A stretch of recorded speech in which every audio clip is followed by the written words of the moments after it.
And we're joined here today from BC. We have Penny Green, CEO and President of the Yield Growth Corp, found on the CSC and also the OTC as well. How are you doing today? I'm great, Brandon. Pleasure to be here. Absolutely, and thanks for coming on the show. And for investors who may not have heard your company before, or just starting to do their due diligence on you, who are you, and what is it that your company is currently doing? Sure. The Yield Growth Corp is a new type of investment, a new type of cannabis company. We are building assets in the cannabis space. Our first set of assets is really focused on topical. So we started with about a catalog of around 50 different formulas that were created based on the ancient principles of Ayurvedic medicine. And that was about a year ago. Since then, we've been very busy assembling an amazing team and bringing those products to market. So as you may know, in Canada, the legislation around topicals, cannabis, hasn't been completely released. So we're really still in prohibition. So we tried to think of a way that we could get to market before all the rules made it legal to do topicals. So we came out with our first product line called Urban Juve. Urban Juve is a personal care line that can be sold in any store.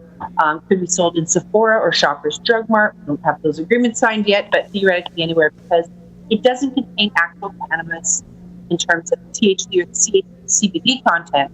However, it does contain as a key ingredient hemp root oil. And hemp root oil is essentially our invention, that it's our extraction technology from the roots of the cannabis plant, which is a lot of companies waste, that we've created a new ingredient. So that's patent pending. This week we're making some announcements about how we're going to go into production for our extraction and production facility. But the overall international market for topicals for cannabis is very, very exciting. And it has far-reaching effects in terms of the potential it has to disrupt wellness, the potential as well, just for regular use, not necessarily medical, but there's definitely a trend towards people wanting to use cannabis in their personal use products. Yeah, and absolutely, and that's going to be a really, really large segment and part of this sector as we continue to grow and mature, both in the United States, where they actually are ahead of the game in that sense, where they're allowing these products already. But when it comes to Canada, as you said, it's still October 17th. We're waiting to see what that really looks like, but I think a lot of these products are really going to start making their way into this country as well. But when it comes to yourself, what different types of revenue streams is your company looking at? Are you taking, you said, hair products, different topicals and things like that. Are you going into edibles as well, or are you sticking more so to the nutraceutical side of things? Yeah, well, we're a cannabis asset growth company, and we have a phenomenal team that we've put together. We have leaders from different sectors. So, for example, the chairman of Urban Juve, Tom Bond, he ran MAC Cosmetics 8 years. He was the COO and the CFO, and pretty much he would say the acting CEO of MAC Cosmetics that got bought by Estee Lauder. So he's probably one of the people with the most experience in terms of building a company from 10 million to hundreds of millions in sales in the makeup and the cosmetics industry. We also have Amy Frankel, who comes as general counsel from Aritzia and from Skechers, both multi-billion-dollar companies. We have our CFO, Rick, formerly worked at Coca-Cola. Our president of Urban Juve, Sandy Lazur, has a huge amount of experience in bringing different cosmeceuticals and dermatologist products to market. So that's where our expertise is initially. So the topicals is an obvious choice. But as we decide how we're going to grow our topicals and we look at what we really need in each jurisdiction, is we need a microprocessing license or just a plain processing license or an R&D license, depending on what the jurisdiction is. It's framed a little bit different in every state and every country, just on how they wrote the legislation. And what we realized is once we set up this sort of international network of licenses, we've got distribution channels for topicals, then it really works very well for edibles too. Mm-hmm. So I can see us getting into the edible game in the near future. It's a little different than topicals. You don't have the same kind of shelf life. Most of our products on the topical side have a 2-year shelf life, and they also have a very high profit margin. Makeup crazy. Personal care products really have an incredible margin. So some of our products, we're looking at around an 80% to 90% product margin right off the gate, not including marketing, of course. But if you compare that to flour, and just how the LPs and even the dispensaries now are struggling with trying to make a profit margin on it's basically disintegrating into nothing. So there's a lot of opportunity in topicals. I haven't done all the work on the edibles to see what the opportunity is, but it kind of makes sense that we'll pair up with edible companies in the distribution network that we're creating. Mm-hmm. And are you currently selling products throughout, and what different states are you currently in as of today?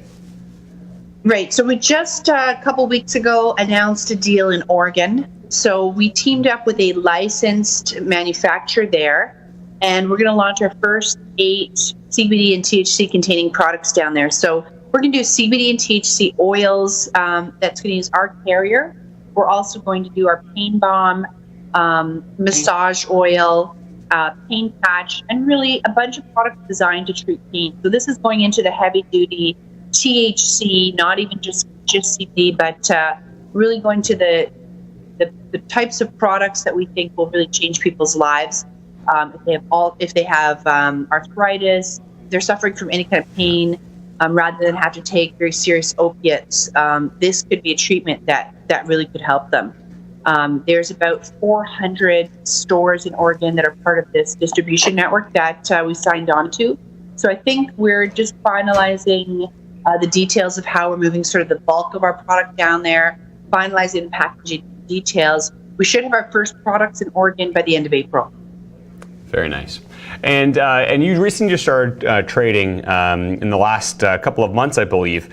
How long has your stock been trading for? But also, when you went into that, was that a reverse takeover, or did you go straight into the CSE? We did an IPO onto the CSE. We came out in a very odd time. I've been in the business, the capital markets, for 20 years. I've taken 100 companies public and decided to take a risk and go public on December 14th, which, it can be tricky because people aren't paying attention and so on. But we had some pretty good volume. We started off our first day with 4 million shares, our second day with 4 million shares. Yesterday was our biggest day so far. I think we traded about 6 million shares. We also just opened up into the U.S. markets on the OTC. We're not on the QB yet, so that will obviously open up the opportunity for a lot more Americans to buy our stock. But overall, we must have done over 25 million in volume. Our price has gone from 15 cents up to, I haven't checked it in the past 5 minutes, but we closed at 51 cents yesterday, which is terrific. And if you look at the valuations of other companies with the kind of assets we do, I think we're still very undervalued.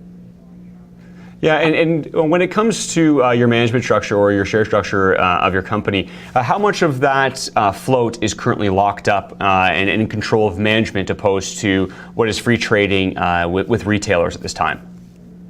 Right. So there's about 78 million shares out, which isn't bad for a company of our size. You see cannabis companies out there with hundreds of millions of shares out. We have a very tight share structure. Of that, I own about 22 million, which is 20 million locked up. There's another 15 million locked up to various other parties. So that's taking 35 million out of it. So I'd say our float is really about 35 million. Of that, there's probably 2 or 3 million that really have another 3-month restriction just because they were issued at a lower price. So let's ballpark around 32 million shares for our float. That float, if you do the numbers, it's pretty much been bought out of the market. So that's where we saw, the past couple of days, a bit of an increase in price. We have lots of people interested in buying the stock because we're in the right industry now. We're in the industry part, the part of cannabis that people can see that's where you're going to make money. We're already in revenues. We've done 2.5 million revenues on our books as of August 31st. So we definitely have the appetites, and now the selling is going up. So we're pretty excited about where our stock's going to go. We can just look at the math and say, okay, there's less pressure to sell, and there's still lots of interest. So let's hopefully see the price keep going up. Oh, absolutely. Well, I appreciate very much last minute coming on the show and being able to talk about your company and really give you a direction, because I was actually even more recently went public than I had first alluded to. So it's a new company that not many people have seen it ticker, although as I was saying earlier, it's starting to make its way through all these various different chat rooms. So obviously you're doing something right if people are looking into that. So we thought getting you on the show, talking a little bit more about you, going over your share structure really quickly, but also just where do we expect you to go in 2019? It sounds like you got a lot of different ideas and a lot of different places that you want to go. We have a very, very capable management team. We're building a very big e-commerce platform for various products. We have a legal network around the world that can advise us quickly on the legislation that's changing in each territory. So we're trying to build the biggest topical company in the world. But topicals is just really one of the angles. Like I said before, we might get into edibles, but when you're in topicals, there's the opportunity to take the pharmaceutical route, and we're already starting to talk to doctors about maybe we take one product, group a little bit more, take it into clinical trials. That's a huge cost in some cases, but the lucky thing with cannabis is we all know that you can smoke it, it's not going to kill you. So as an initial ingredient, you can sort of start with that as a plant. And we'd really like to get into a little bit more demonstration through maybe informal clinical trials, maybe formal clinical trials in another country, to maybe get some of our drugs to the point where they can get approved as full drugs. So over the next year, we'll be working towards that, as well as developing our international network. So we're now selling in Canada, e-commerce and retail.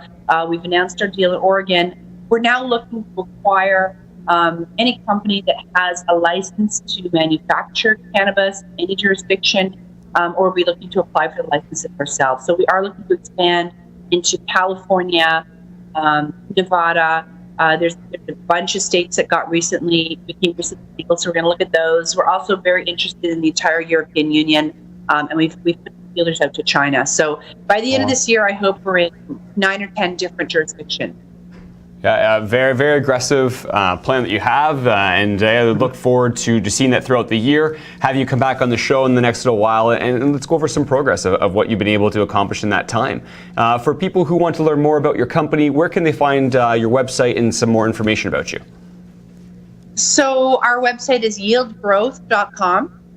If you want to find out about our products, you can buy our products at urbanjuve.com. That's urbanjuve.com. Our symbol is BOSS in Canada, and in the US, it's BOSQF. Perfect. Well, again, thank you for taking your time today to come on the show. I appreciate you just talk a little bit more about your company. I hope you enjoy the rest of your day as well then. Thank you so much. It's been a great opportunity.